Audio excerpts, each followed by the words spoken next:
Hey everyone, welcome to iOS Hacker. In today's quick tutorial, I'm going to show you how you can disable call forwarding feature on your iPhone.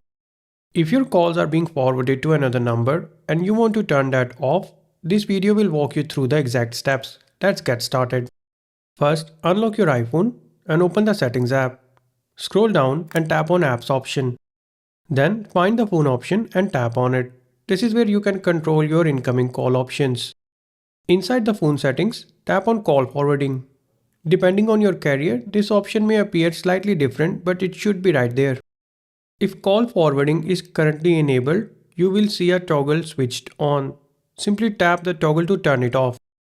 Once disabled, your iPhone will stop sending calls to the forwarded number and all calls will come directly to your device.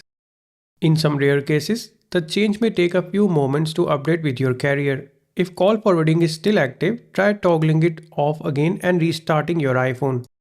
And that's it, you have successfully disabled call forwarding on your iPhone. If you found this tutorial helpful, make sure to give this video a thumbs up and subscribe to our channel for more iPhone tips and tutorials. Thanks for watching.